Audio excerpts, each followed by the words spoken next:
वो कब तक रुकेगा, कब तक आ जाएगा बाहर।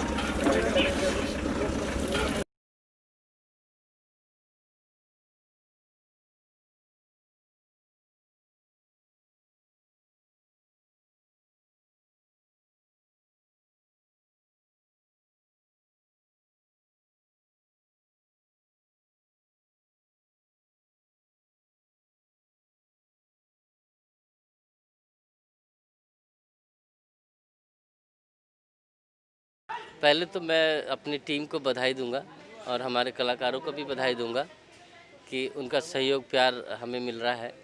ठीक है, और तीन बहुरानियाँ का ये संजोग इत्तेफाकन हो गया कि तीन बहुरानियाँ में तीन हीरो तीन हीरोइन, 3 तारीख का मुहूर्त और 3 दिसंबर मुहूर्त के बाद फिर 3 जनवरी को हम लोगों ने शुरुआत कर दिया। तो और साथ ही हमारे मित्र कैमरा में जो हैं डीओपी, हालांकि 2 कैमरा हमारे फिल्म में लग रही है और ऑनलाइन एडिट भी प्लान है। तो मैं उनको बहुत बहुत धन्यवाद देता हूं जिन्होंने हमारा साथ दिया और सफलतापूर्वक हम ये फिल्म को अच्छे से कंप्लीट करेंगे। सबसे पहले तो मैं पूरी टीम को और ख़ास करके रंजीत सर को धन्यवाद दूंगा, क्योंकि भोजपुरी से मैं ख़ास करके बहुत डरता था। 15 साल से मैं इंडस्ट्री में हूँ, मगर इस एरिया से बिलोंग करता हूँ, मगर फिर भी अपनी भाषा से ही डरता था, क्योंकि भोजपुरी को लेकर के जो छवि बनी हुई थी तो डर उस चीज़ को लेकर के था। मगर स्पेशल थैंक्स मैं दूंगा रंजीत सर को कि इतनी साफ़ सुथरी मूवी में इन्होंने साथ काम करने का मौका दिया, उसके लिए विशेष आभार। और सारी टीम को भी विशेष रूप से धन्यवाद। और मैं चाहूँगा कि एक नया दौर इस पे फिल्म के बाद जो है शुरू होगी, ताकि अभी तक जो हम लोग देख रहे थे फिल्म को, तो उसका थोड़ा नज़रिया देखने का बदलेगा। तो बिल्कुल। धन्यवाद। और ख़ास प्रोड्यूसर तनु प्रियंका जी, रामकरण जी और शंकु जी हैं, तो बेहतर होगा कि वो अपनी दृष्टिकोण आपको बताएं तीन बहुरानिया को जो उन्होंने प्लान किया है। जहाँ तक तीन बहुरानियाँ के बारे में कहा जाए तो ये स्टोरी सुनी और फिर उसके बाद अपने आप ये जो है टाइटल सामने आया। और टाइटल सामने के आने के बाद जो है हम लोगों ने जब कैरेक्टर, हमारी सभी की सोच थी, एंटायर टीम की भी सोच थी कि मतलब इसमें जो भी कैरेक्टर चुने जाएं उन हर कैरेक्टर का जो एक पॉजिटिवनेस है वो दिखाई देनी चाहिए। और कहते हैं कि भोजपुरी इंडस्ट्री से जो कलात्मकता जो गायब हो रही थी, कि मतलब कोई भी आके एक्टिंग करता है, चाहे उसे आता है चाहे नहीं आता है, उस चीज़ को थोड़ा सा मॉडिफाई करने के लिए, क्योंकि बहुत सारे लोग जो कि हिट एंड फ्लॉप का जो क्राइटेरिया अपनाते हैं, उस क्राइटेरिया से थोड़ा सा हट के हमने काम करने की कोशिश की और किरदार को जीवंत बनाने की कोशिश की कि वो जीवंत होना चाहिए।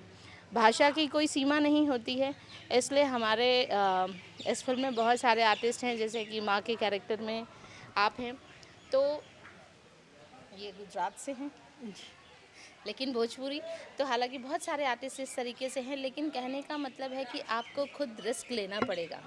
बदलाव तभी आता है जब आप रिस्क लेते हैं। इसके विषय में मैं ये कहना चाहूँगी कि मेरी कोशिश यही थी और हमेशा से मेरी लड़ाई भी यही है, और इस लड़ाई को मैं बहुत मुखर तरीके से और बहुत अगले पायदान पे आकर जो है लड़ती भी हूँ कि जो हमारी भोजपुरी बहुत सी प्यारी सी भाषा है और बहुत ही संस्कार है इसमें, उसको जिस तरीके से ये कहते लज्जित किया गया है, शर्मसार किया गया है, तो उस चीज़ को थोड़ा सा सुधारने की आवश्यकता है। और कहते हैं रिस्क हर कोई नहीं लेता है, वो रिस्क हमने लिया है, हालांकि और वो रिस्क ऐसा भी नहीं है जो मुझे लगे रिस्की है, क्योंकि अच्छी चीज़ें हमेशा बिकती हैं। और मैं वैसे तो बड़ा कटाक्ष बोल देती हूँ, तो थोड़ा सा टेंशन हो जाती है, और मुझे भी लगता है कि इतना भी नहीं बोल देना चाहिए बहुत सारी चीज़ें, लेकिन फिर भी मैं पॉजिटिव हूँ तीन बहुरानियाँ को लेकर। काम करना शुरू और मैं चाहती हूँ कि बोलने से ज़्यादा करना ज़्यादा बेहतर है, कि ज़्यादा किया जाए, और हम करेंगे और प्रूफ करेंगे कि अच्छा भी है और ये भी हो सकता है। अनुभव जो इनका रहा है, कहीं ना कहीं मैंने बोला कला जो होती है, कला जो है सीमाओं की या भाषाओं की मोहताज नहीं होती है। कहते हैं कि रोना गुजराती में भी होता है, रोना मराठी में भी होता है, रोना भोजपुरी में भी होता है, हिंदी भी होता है। उसका कहते हैं ना कहीं दर्द से रिश्ता होता है या खुशी के आंसू होते हैं, तो उसमें कोई बदलाव नहीं होता है। फीलिंग्स वही होती हैं और उसको हम कितना बेहतर तरीके से प्रेजेंट कर पाते हैं, मायने ये रखता है। नहीं, हम लोगों ने ऐसा कुछ प्लान नहीं किया था, बट हाँ, हम लोग की आस्था है, माता जी से भी आस्था है, तो आशीर्वाद से ही ये सारा कुछ प्लान हो गया। क्योंकि जितना जल्दी हम लोगों ने ये प्लान किया और उसी फास्ट हिसाब से, मतलब कहते हैं ना कि जल्दी में हम इनको फिनिश भी करेंगे और जल्दी देखने को मिलेगा पब्लिक को। वैसे तीन बहू रानियां की इस पूरी फिल्म के बारे में मैं यही कहूँगी कि जो कुछ भी हो रहा है वो प्री प्लान नहीं है। ये संजोग है, प्री प्लान कुछ भी नहीं है इसमें। हर कलाकार का संजोग है कि वो अपने मुख्य किरदार के हिसाब से फिट हो गया है। पौराणिक मंदिर है और काफ़ी गांव वालों की आस्था है, जिस हिसाब से जागृत मंदिर है ये, और हम लोग का नसीब है इस फिल्म का नसीब है, तीन बहू रानियों का नसीब है कि हम लोग यहाँ से शुरुआत कर रहे हैं। मेरा नाम शिल्पा जोशी है और मैं इस फील्ड में कम से कम 15 साल से हूँ और हिंदी सीरियल, फिल्म, गुजराती, मराठी सब कर चुकी हूँ अभी तक, और ये पहला मौका है कि मुझे भोजपुरी करने को मिल रहा है और साथ में आर्टिस्ट भी बहुत अच्छे मिले। मैं तो बहुत ज़्यादा उत्साहित हूँ इस फिल्म से। इस फिल्म से मैं बहुत उत्साहित हूँ क्योंकि इसकी कहानियाँ मुझे लगता है मेरे परिवार की कहानी है। मुझे ठीक लगता है मेरे परिवार की कहानी है। जैसे 3 भाई हैं, उनकी बहुएं हैं, सबका स्वभाव अलग अलग है, उनको सबको बांधे रखा है। हमारे राइटर ने इस तरीके से लिखा है, मैंने जितनी स्क्रिप्ट पढ़ी, हमारे राइटर ने इतने बेहतरीन तरीके से उसको लिखा है कि सबको एक सूत्र में बांधे रखा है और ये आपको बहुत जल्द देखने को मिलेगा। इसमें गुलाब सिंह का मेरा किरदार है जो राजपूत हैं और उनके 3 बेटे हैं, नालायक बेटे हैं। उनको लगता है वो बेटे नालायक हैं क्योंकि माँ बाप को छोड़ के बाहर शहर जाके रहने लगे, जो जैसा कि अमूमन होते आया है।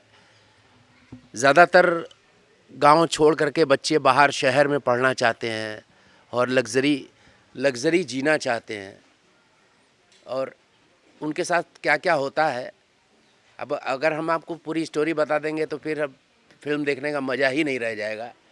तो कुछ तो हम लोगों के लिए, अपने लिए हम लोग बचा के रखें कि आप फिल्म देखेंगे तो आप वाकई कहेंगे कि हाँ, तीन बहू रानियाँ कोई अलग सी फिल्म देख के आए और एक अलग तजुर्बा आपको मिलेगा। और सबसे बड़ी बात है कि इस फिल्म में आपको रंगमंच के बहुत सारे कलाकार मिल रहे हैं। मैं भी रंगमंच से हूँ और आज करीब 25 वर्षों से मैं रंगमंच कर रहा हूँ और मेरे साथी कलाकार हैं, ये भी रंगमंच की हैं, और अमूमन मेरे साथ जितने आर्टिस्ट हैं जुड़े हुए सब रंगमंच के हैं। तो एक अनुभव और परिपक्व मानसिकता लेकर के हम लोग इस फिल्म का निर्माण कर रहे हैं, और मेरा सौभाग्य है कि मुझे इतने अच्छे प्रोड्यूसर और इतने अच्छे इंटेलेक्चुअल डायरेक्टर मिले, और ये कैरेक्टर मेरे लिए लगता है कि एक माइलस्टोन कैरेक्टर साबित होने वाला है। मेरी ऐसी एक्सपेक्टेशन है। हम लोग सास ससुर के रोल में हम लोग की केमिस्ट्री अच्छी है, आपस में तुकबंदी है, और हम लोग अरे वाह, क्या बात है, थैंक यू सो मच।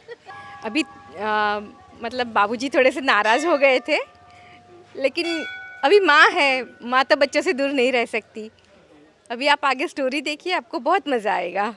बहू रानी अच्छी तो मिल ही गई है, अभी देखते हैं आगे। मैं ये कहना चाहती हूँ कि एक बार आप अवश्य इस फिल्म को देखें, क्योंकि जो आप देखते आ रहे हैं उससे बिल्कुल हटके ये फिल्म है, और पूरे परिवार के साथ आप जाके देख सकते हैं। इतनी अच्छी फिल्म है।